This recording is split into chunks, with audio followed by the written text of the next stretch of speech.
orain bai, ni esker. Bueno, lehenik eta behin eskerrik asko Aitor gurekin kontatzeagatik. Egun polita, berotxu ere bai, eta, bueno, uste dut izerditu behar dugula, izertutu dugu ja montatzen, así que, bueno, uste dut, que promete la mañana. Oso polita izan da, heldu dena izena, eta ikusi zaituzte danean ardiak, hola, zea sartzen, eta lehenengo aldia izan da niretzako. Bueno, utxun taldea gara, Iruñetik gatoz, eta gaur egin behar duguna da, txalaparta hutsa kontzertu didaktiko bat. Didáctico, qué chapa, es. ¿Qué significa didáctico? Que os vamos a contar un poco la historia de la chalaparta. Porque todos y todas habéis visto alguna vez el instrumento, pero poca gente sabe muchas cosas que vamos a contar. Entre ellas que estuvo a punto de desaparecer. Vale, Iruñetik gatoz, ni Mikel naiz, bera anai, eta hasiko gara anai. Gauza importantenarekin, anai, zer da txalaparta? Egunon ongi etorriak, hasiko gara. Zer da txalaparta? Ega, txalo bat, hola berotzeko, hori da, iepa! Ega, orain bai, hasiko gara. Zer da txalaparta? Ba, alde batetik Euskal Herriko zenbait zonaldeetan mantendu izan den ohitura bat da. Ohitura horrek harremanestua da baserrietan egiten ziren zenbait lan eta ospakizunekin. Hori da txalaparta, ohitura bat. Baina bestetik txalaparta perkusiozko musika tresna bat da. Hau da txalaparta bat, hori da txalaparta bat, noski hori ere da txalaparta bat. Guzti hauek badira txalaparta, musika tresnak. Eta azkenik, eta guretzat agian gauza bereziena txalaparta jolas bat da. Bi pertsonen artean musika bakar bat sortarazten duen jolasa. Hori da guretzat bereziena. Noski, jolas guztien moduan baditu bere arauak, eta gaur azalduko dizkizuegu.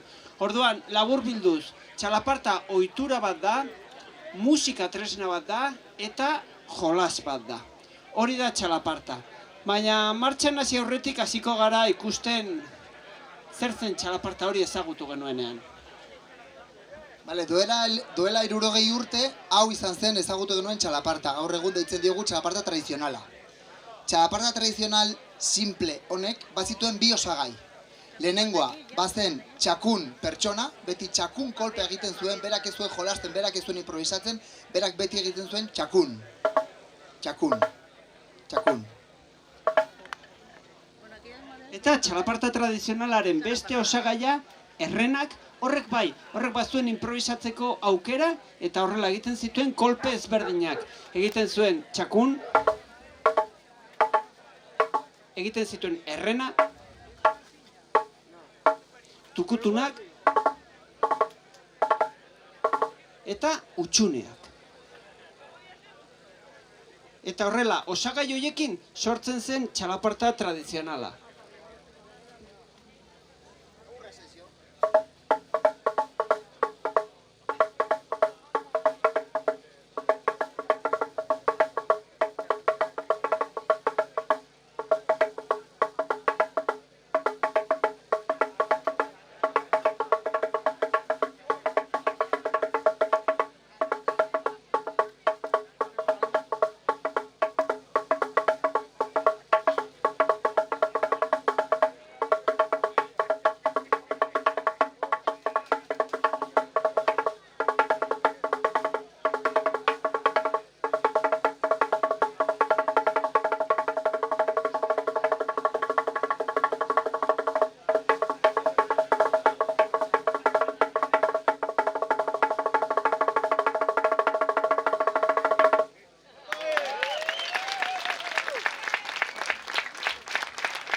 Eskerrik asko, eta lehengo speakerrak egin duen bezala, ez dakit non zegoen, baina gustatu zaigu.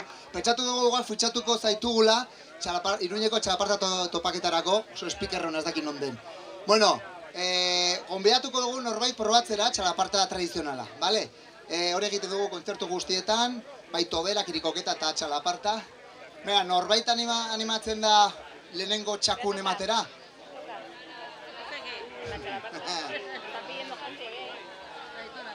Bien de los chati, ¿eh? Toca la txalaparta y paso el bombo.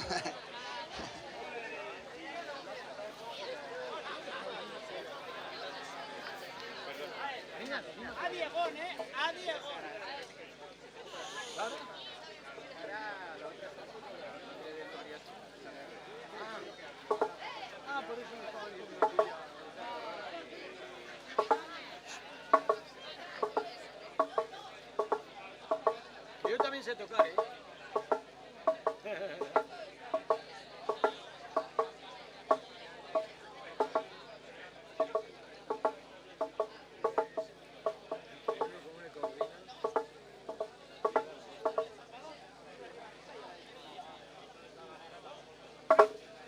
Txalo bero bat.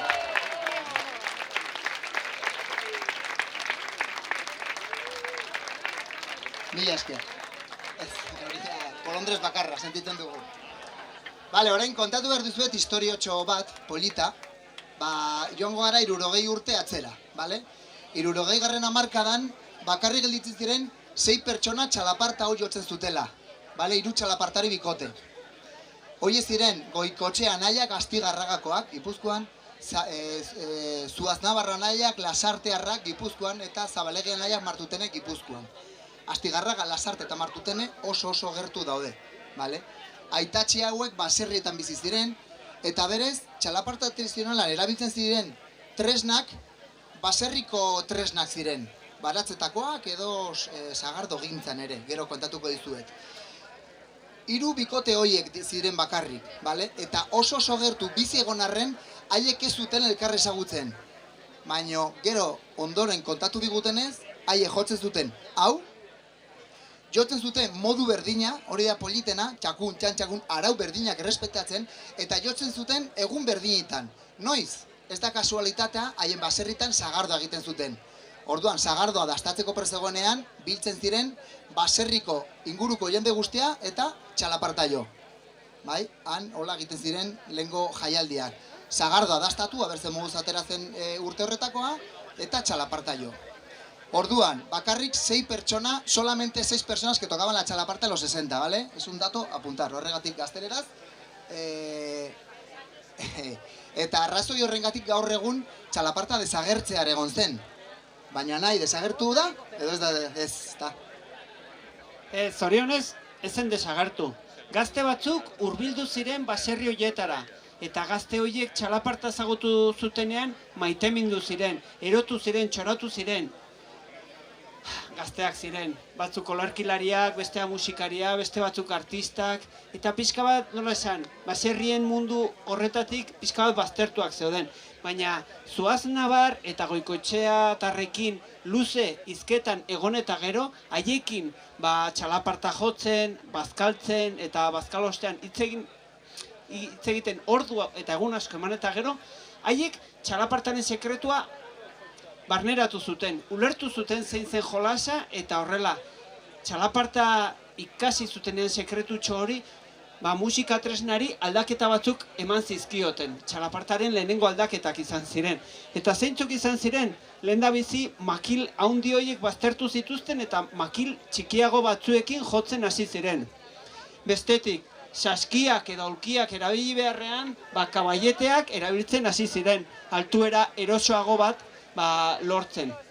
Eta azkenik, ohol bakarra zeukan txalaparta horri beste 2-3 ohol gehitu zizkioten. Eta horrela sortu ziren txalapartaren lehenengo melodiak. Oso simpleak ziren, baina hasia zen txalapartaren zabalkuntza. Jotzeko modua berdin-berdina zen. Txakun, txan, txakun, txan, txakun.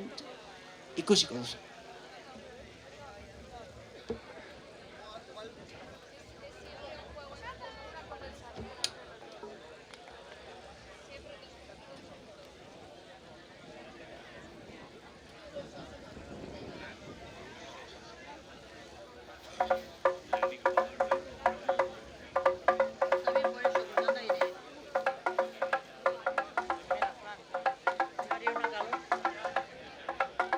Trae tu masita.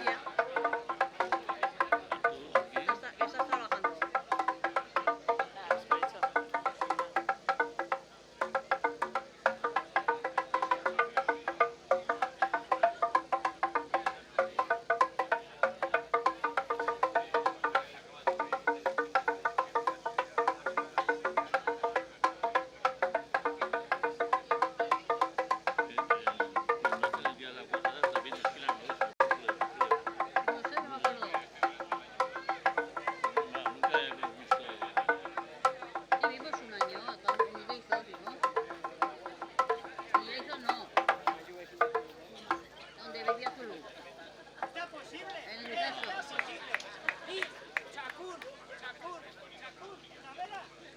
Era dantzan. Hori izan zen txakunak izan zuen hurrengo aldaketa. Nik Estamos sordos.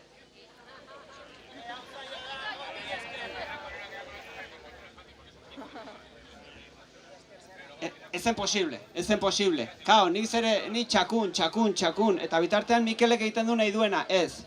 Hori izan zen txakunak bizi izan zuen aldaketa.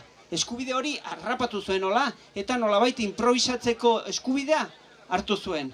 Horrela, musika askoz zabalago bat jotzeko aukera lortu zuten orduko txalapartariak. Eta haiek gehiago disfrutatzen zuten bitartean, publikoak ere, nik uste dut, gehiago disfrutatzen hasi zela. Ikusiko dugu.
Mila esker.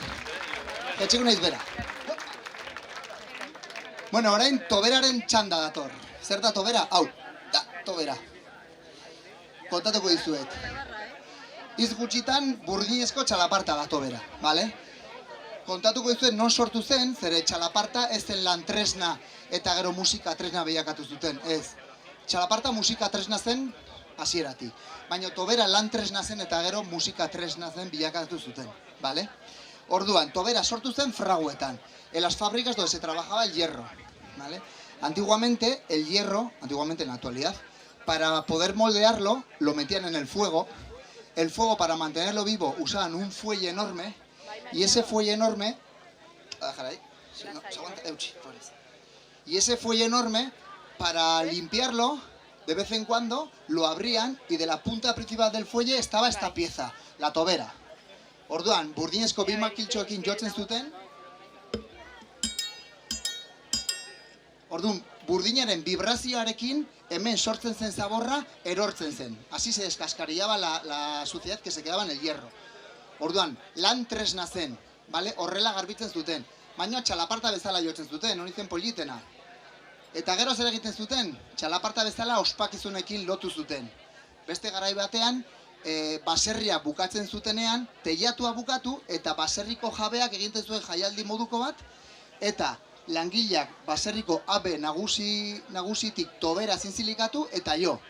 Berriro, jaialdia, etxea bukatu dugu eta venga, jaialdian alaitzeko tobera jotzen zuten. Eta azkenik, tobera lotzen da, nahi oso ohitura polit batekin. Polita edo zaharra, bai, petizion de mano izeneko kontu horretan, mutila eta bere kuadrilla hurbiltzen ziren neskaren baserrira, eta hor egiten zutena, bazen, tobera jo, eta bertsoak abestu. Eta horrela nolabait egiten zuten petizion de mano hori. Guk ez dugu ezagutu, baina gustatuko litzaiguke hola berpiztea ez, baina birsortzea ohitura hori kontua da. Kuadrilla honetan bakarrik 2 pertsona garela eta beharko ditugula beste 2 pertsona kuadrilla osatzeko. Beraz, lotxatiak atzera, ausartak aurrera! Nor etorriko da gurekin? Begira, badugu ausarta bat eta beste bat. Nor animatuko da? Begira, haupale. Venga, a ver, orain.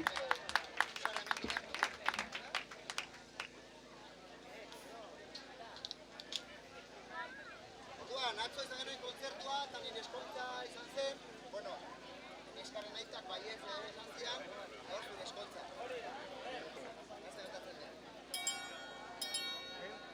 Baserria dugu atzean? Baserria dugu. Está diciendo eso, que...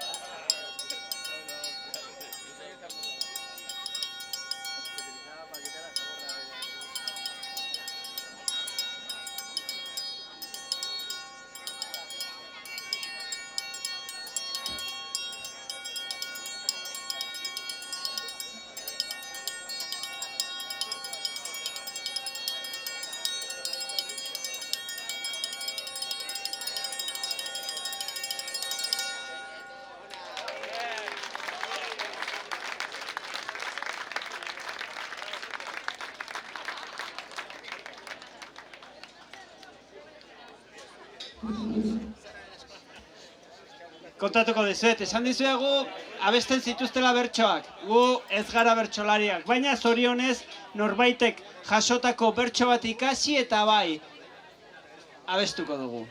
Bertsoak horrela zioen. San Martín de las monjas, monjas de San Martín, tobera jo dezagun, ordu onarekin da, Virginia marekin. Apa, Venga, ven, txanda.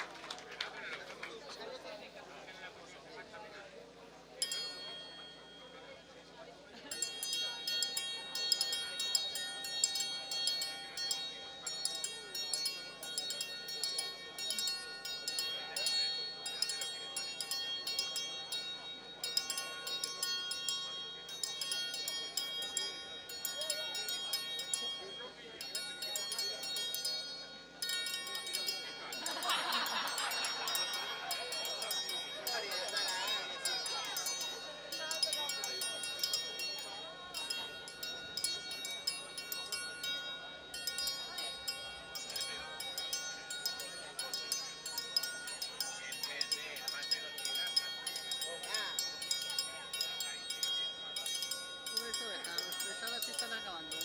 Ya, sí. Menuda calor hacia ahí. Podrían haberles puesto algo. No, pero ponerles un toldo o algo. Ahí,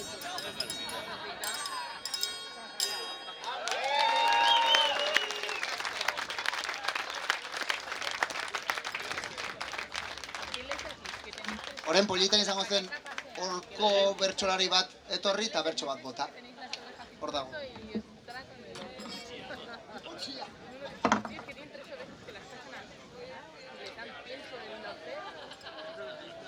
¿Dónde salió eso? Sí,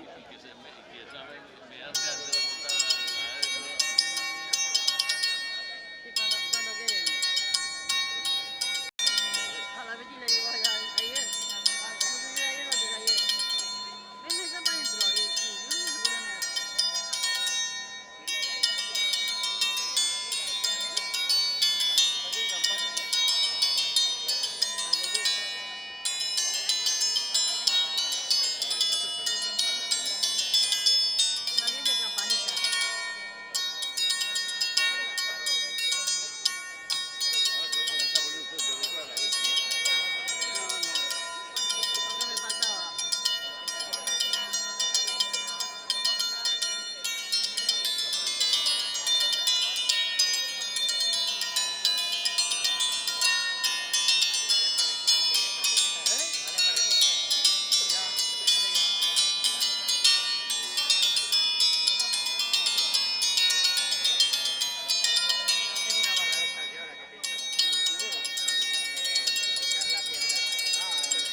Bueno, y ahora para esa gente que ha dicho, yo como no entiendo euskera no hago caso. No, es el momento ahora porque voy a hacer un súper resumen en el que os tenéis que agarrar fuerte porque va a ir todo bien concentradito. ¿Sí? ¿Estáis preparados? ¿Sí? Tomar aire, abrochar los cinturones. Vale, ¿qué pasó? Que no sabíamos desde cuándo, pero en 1960 en nahasketa.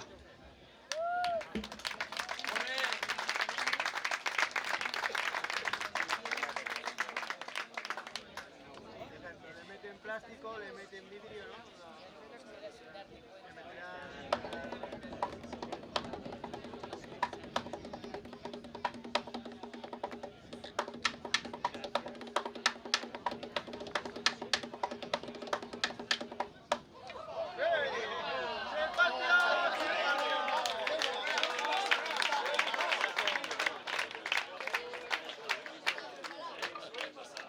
Será por palo.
Eske.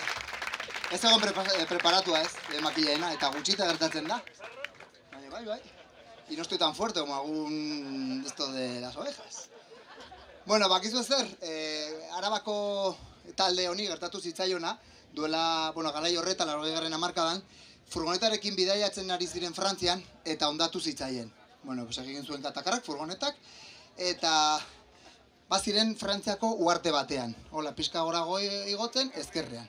Eta bat jaitsi zen furgonetatik, eta bide bazterrean topatu zituen harri batzuk. Eta, eman zion nola kolpe bat harri batzuei, eta soinua gustatu zitzaion. Eman zion beste kolpea beste batzuei, eta gustatu zitzaien. Orduan, besteari proposatu zion harria furgonetan sartzea, eta Euskal Herriera bueltatzea, porroatzeko txalapartarekin. Anaik esan den bezala, batzuk ez diren oso ados aldaketa horrekin, esatu zuen. Txalapartak ez ditu harririk, txalapartak ez du pitarik, ez du kerlakarik. Hauek ausartu ziren, animatu ziren, nahastera, harriak, eta harri hau oso berezia da, oso soinu polita dute, orain entzungo duzue. Ez dugu esan, baina nahi duena hurbildu daiteke eta gertuago entzuteko, bale? Eta, bueno, gustatu zitzaien, gure ere, eta hemen gure aproposena. Westbank egingo gu?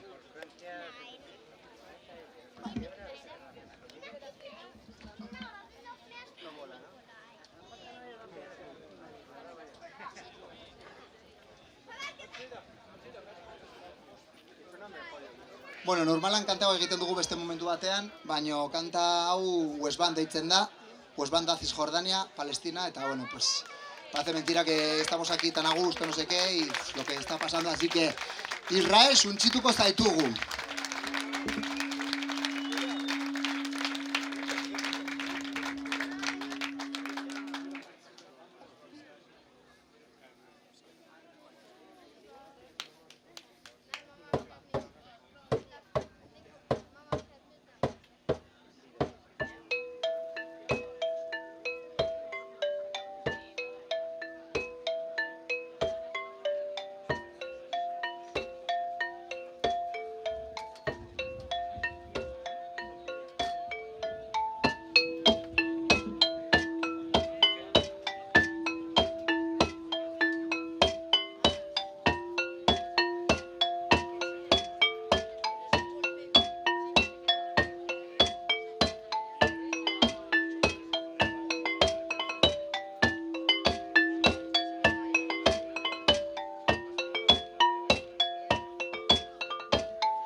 Bueno, eta jarraitzen dugu txalapartaren garapena, zeren ez da ezen hemen bukatu. Heldu gara 80. hamarkadara. Bai, oraindik. Baina, bueno. Zer gertatu zen momentu honetan? 80. hamarkada arte txalaparta beti erabiltzen zen modu erritmiko batean. Baina hasten zen beste musika tresna ezberdinekin, baina beti modu erritmiko batean. Momentu honetan, gazte batzuk esan zuten. Guretzako adibide garbiena da Orekatekiz taldea, haiek oso ongi fusionatzen dutelako txalaparta afinatua beste musika tresna desberdinekin, eta eraman dutelako Euskal Herritik kanpo txalaparta hainbat eta hainbat aldiz, eta oso modu fina eta polit batekin. Orduan, Orekatekizeko gazteak beste batzuen artean esan zuten. Bueno, guazen txalaparta bat afinatzera, eta nola? Joan ziren zerrategira eta hartu zituzten negur pila bat, eta hainbat mosketa eta froga egin ondoren iritsi ziren konklusio honetara. Vale. Egurra luzea bada, ematen diguna da. Baino txikia bada, ematen diguna, entzuten den, Txau. Entzun da, eskataldea? Ba, ez da. Orduan, luzea, grabe, txikia, agudo. Eta lodierarekin ere bai. Estua, grabe, lodia, agudo. Orduan, ulertu zuten, venga, pues hartu zituzten egur gehiago, mosketa gehiago, eta lortu zuten txalaparta afinatua, la, si, do, re, mi, fa, sol. Incluso sostenidoak ere. Hau izan zen iraultzan, txalaparta munduan. Batzuk esaten zutelako, eta... hori ez da txalaparta. Txalapartak ez du notarik! Askotan. Eta gaur egun ere askotan esaten digute, baina eso es un xilófono. Eta hemengo batzuk pentsatuko dute, eso es un xilófono. Zergatik ez da xilófono bat, nahi? Pertsona bakar bate joko balu hau, jo ezazu zerbait polita.